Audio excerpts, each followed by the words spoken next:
ভারতও বুঝে গেছে শেখ হাসিনার সময় শেষ। জানাবো শেখ হাসিনার কৃষি ভাবনার আড়ালে দুর্নীতির চাষাবাদ এবং সর্বশেষ জানাবো বিভ্রান্তি দূর করতে নির্বাচনের প্রস্তুতি ঘোষণা। এতক্ষণ শুনছিলেন সংবাদ শিরোনাম, এবার বিস্তারিত। ভারতও বুঝে গেছে শেখ হাসিনার সময় শেষ। বাংলাদেশে অন্তর্বর্তী সরকার দায়িত্ব নেওয়ার পর থেকেই গুজব, জল্পনা ও প্রচারণার যেন হিড়িক পড়ে গেছে। কিন্তু সবচেয়ে নজর কাড়া ব্যাপার হলো, যারা একসময় ডক্টর মোহাম্মদ ইউনূসকে নিয়ে মিথ্যাচারে ব্যস্ত ছিল, তারা এখন ভারতের টিভি চ্যানেলে তাকে নবনির্মাতা হিসেবে তুলে ধরছে। একসময় যেসব ভারতীয় চ্যানেল শেখ হাসিনাকে মাথায় তুলে রাখত, তারাই এখন শিরোনাম করছে ইউনূস আনলেন ৯,০০০ কোটি টাকার বিদেশি বিনিয়োগ, চীনের ১০০+ সংস্থার আগ্রহ কিংবা এন্ড অফ হাসিনা ইরা। বিশ্লেষকরা বলছেন এটা কোনো নৈতিক জাগরণ নয়, বরং রাজনৈতিক বাস্তবতা মেনে নেওয়ার কৌশল। শেখ হাসিনার সরকার নিষিদ্ধ, আন্তর্জাতিক অপরাধ ট্রাইব্যুনালে তার নামে গ্রেপ্তারি পরোয়ানা আর ২০০-র বেশি হত্যা মামলার দায় তার কাঁধে। এমন অবস্থায় তার পক্ষে থাকাটা ভারতীয় মিডিয়ার জন্য হয়ে উঠেছিল টিআরপি হারানোর বোঝা।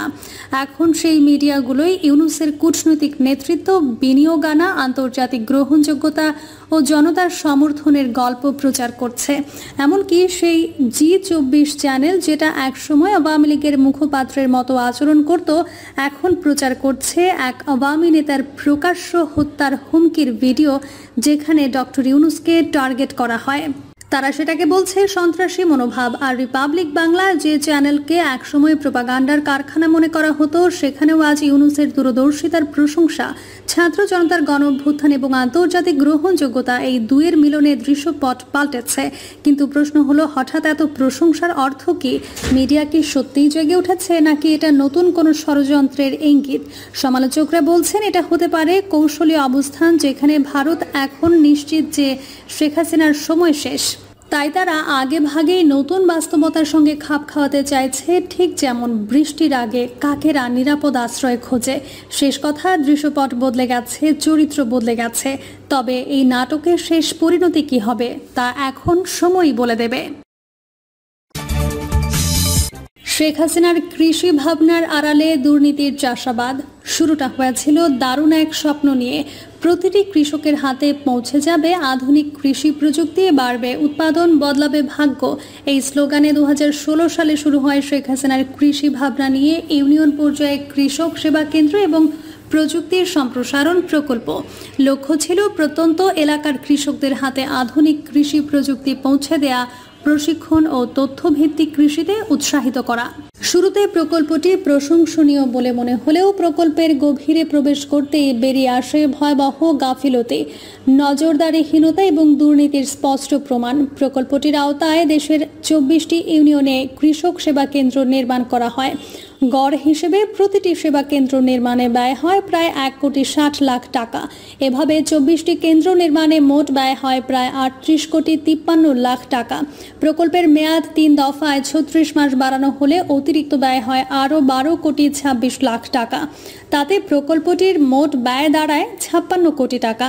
তবে মাঠ পর্যায়ের তথ্য বলছে, বিপুল এই ব্যয় বাস্তবে কৃষকের কৃষি জীবনে দৃশ্যমান কোনো প্রভাব ফেলেনি। সম্প্রতি প্রকল্পটির প্রভাব মূল্যায়ন করেছে পরিকল্পনা কমিশনের বাস্তবায়ন পরিবীক্ষণ এবং মূল্যায়ন বিভাগের নিয়োগ করা আউটসোর্সিং প্রতিষ্ঠান এমআরআই অ্যাসোসিয়েটস। তাদের প্রতিবেদনে প্রকল্পটির ভয়াবহ চিত্র উঠে এসেছে। সৌরবিদ্যুৎ অচল, বঞ্চিত কৃষক। প্রকল্পের অন্যতম উদ্দেশ্য ছিল দূরবর্তী ইউনিয়নে কৃষকদের জন্য এমন সেবা কেন্দ্র স্থাপন, যেগুলো দুর্যোগের সময়ও নিরবিচ্ছিন্ন বিদ্যুৎ সংযোগে সচল থাকবে। এজন্য প্রতিটি ভবনের সৌরবিদ্যুৎ সরবরাহের ব্যবস্থা রাখা হয়। কিন্তু মাঠ পর্যায়ে পরিদর্শনে দেখা গেছে ২৪টি সেবা কেন্দ্রের মধ্যে ১৪টি কেন্দ্রের সৌরবিদ্যুৎ ব্যবস্থা অকার্যকর। এতে প্রায় ৬০% কেন্দ্র দুর্যোগকালে অচল হয়ে পড়ে। এই ব্যর্থতার কারণ হিসেবে প্রকল্প কর্তৃপক্ষ রক্ষণাবেক্ষণ বা মেরামতের ব্যবস্থা না রাখাকে দায়ী করেছে।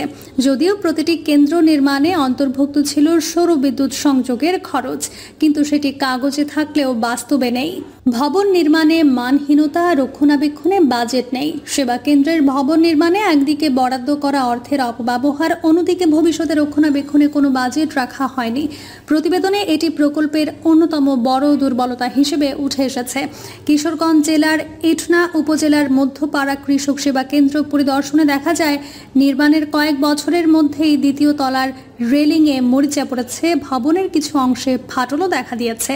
সেখানে স্থাপিত সোলার সিস্টেমও পুরোপুরি অকার্যকর। অফিস কক্ষে 3টি কম্পিউটার থাকলেও ব্যবহার করা হচ্ছে না।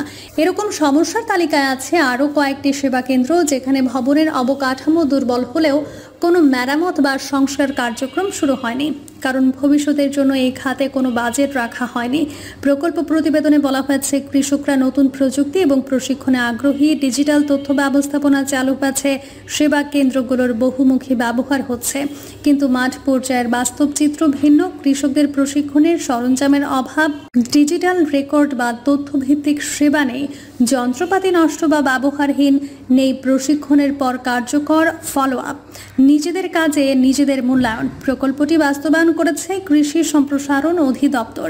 বাস্তবায়ন শেষে এর কার্যকারিতা যাচাই বা ফলাফল মূল্যায়নের দায়িত্বও দেওয়া হয়েছে ডিএইকে। এতে কোনো নিরপেক্ষতা বা স্বচ্ছতার সুযোগ থাকেনি। প্রকল্পটির এই অনিয়ম এবং দুর্নীতির বিষয়ে আইএমএডির সচিব মোহাম্মদ কামাল উদ্দিন কালের কণ্ঠকে বলেন, এই প্রকল্পের পর্যবেক্ষণগুলো আমরা সংশ্লিষ্ট মন্ত্রণালয়কে পাঠাবো, তারাই প্রয়োজনীয় ব্যবস্থা নেবে। সংশ্লিষ্ট ব্যক্তিরা বলছেন, শেখ হাসিনার কৃষি ভাবনা হিসেবে পরিচিত এই প্রকল্পের বাস্তবায়ন প্রক্রিয়ার অদক্ষতা, নজরদারিহীনতা এবং স্বচ্ছতার ঘাটতি প্রকল্পটিকে রূপ দিয়েছে কাগজের সফলতায়। বাস্তবে এটি ব্যর্থতার এক স্পষ্ট উদাহরণ। প্রকল্পের যেসব তথ্য, সরঞ্জাম এবং সুবিধা মাঠ পর্যায়ে পৌঁছানোর কথা তা পৌঁছায়নি, বরং প্রকল্প বাস্তবায়নকারী সংস্থার একতরফা মূল্যায়ন, চুরি, রক্ষণাবেক্ষণহীনতা এবং প্রযুক্তি ব্যবহারের ব্যর্থতা মিলিয়ে পুরো কার্যক্রম প্রশ্নবিদ্ধ। প্রকল্পটির সুষ্ঠু অডিট, নিরপেক্ষ পর্যালোচনা এবং জবাবদিহি চাওয়া না হলে ভবিষ্যতে এমন উন্নয়ন পরিকল্পনাগুলো হবে নতুন দুর্নীতির আলাদা ক্ষেত্র।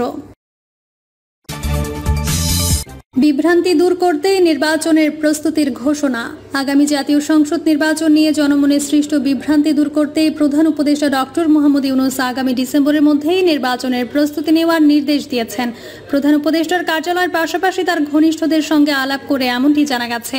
নির্বাচন সামনে রেখে আইন শৃঙ্খলা বাহিনীকে ঢেলে সাজানোর উদ্যোগের কথাও জানিয়েছেন প্রধান উপদেষ্টা। তার এমন ঘোষণায় জনমনের স্বস্তি ফিরে এসেছে এবং নির্বাচন নিয়ে সন্দেহ, সংশয় দূর হয়েছে বলে মনে করছেন পর্যবেক্ষক মহলের পাশাপাশি রাজনৈতিক দলগুলোর নেতারা। রাজনৈতিক দলগুলোর মধ্যে নির্বাচন নিয়ে নানা সন্দেহ, অবিশ্বাস, জল্পনা কল্পনা চলছিল গত কয়েক সপ্তাহ ধরেই। যদিও লন্ডনে গত 13 জুন প্রধান উপদেষ্টা ডক্টর ইউনূস এবং বিএনপির ভারপ্রাপ্ত চেয়ারম্যান তারেক রহমানের বৈঠকের পর কিছুদিনের জন্য জনমনের স্বস্তি ফিরে এসেছিল, কিন্তু জামায়াতে ইসলামী ও জাতীয় নাগরিক পার্টি সহ বেশ কিছু দলের বিএনপি বিরোধী তৎপরতায় নির্বাচন নিয়ে সংশয়, সন্দেহ দানা বাঁধে। কারণ এই দলগুলোর পক্ষ থেকে বারবার বলা হচ্ছে, সংস্কার এবং পিআর পদ্ধতি ছাড়া কোনো নির্বাচন হবে না। এমন পরিস্থিতিতে গত কয়েক সপ্তাহ ধরে নির্বাচন নিয়ে জনমনে নানা সন্দেহ ঘনীভূত হয়। অনেকে এমনও বলেছেন যে সরকার ক্ষমতা ছাড়তে চাইছে না, নানা কৌশলে তারা ক্ষমতা দীর্ঘস্থায়ী করতে চাইছে। তবে এমন নানা কথাবার্তা এবং গুঞ্জনের মধ্যে গত বুধবার হঠাৎ করে প্রধান উপদেষ্টার প্রেস উইং থেকে বলা হয়, নির্বাচন সামনে রেখে আগামী ডিসেম্বরের মধ্যে আইন শৃঙ্খলা বিষয়ক যাবতীয় প্রস্তুতি নিতে সংশ্লিষ্টদের নির্দেশ দিয়েছেন প্রধান উপদেষ্টা। এই সময়ের মধ্যে আইন শৃঙ্খলা বাহিনীকে লোকবল নিয়োগ, প্রশিক্ষণ এবং ক্রয় সংক্রান্ত যাবতীয় কাজ শেষ করতে হবে।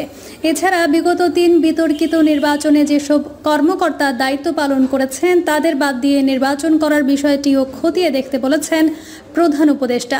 রাজনৈতিক দলগুলোর সঙ্গে আলাপকালে জানা গেছে, প্রধান উপদেষ্টার এই নির্দেশে দলগুলোর মধ্যে স্বস্তি ফিরে এসেছে। তার নির্দেশ অত্যন্ত ইতিবাচক বলে দলগুলো প্রতিক্রিয়া ব্যক্ত করেছে। তার নির্দেশ আগামী ফেব্রুয়ারির প্রথমার্ধে সরকার নির্বাচন দেওয়ার পথে রয়েছে বলে দলগুলো মনে করছে। গতকাল বৃহস্পতিবার জাতীয় প্রেস ক্লাবে এক অনুষ্ঠানে প্রধান উপদেষ্টাকে ধন্যবাদ জানিয়ে বিএনপি মহাসচিব মির্জা ফখরুল ইসলাম আলমগীর বলেছেন, প্রধান উপদেষ্টা নির্বাচন কমিশনকে নির্দেশ দিয়েছেন ডিসেম্বরের মধ্যে নির্বাচনের সব কাজ গুছিয়ে রাখার জন্য। এটা অত্যন্ত ইতিবাচক ব্যাপার। প্রিয় দর্শক, এই ছিল এখনকার সর্বশেষ সংবাদ। আপডেট সব সংবাদ পেতে চ্যানেলটি সাবস্ক্রাইব করে বেল আইকনটি ক্লিক করে রাখুন।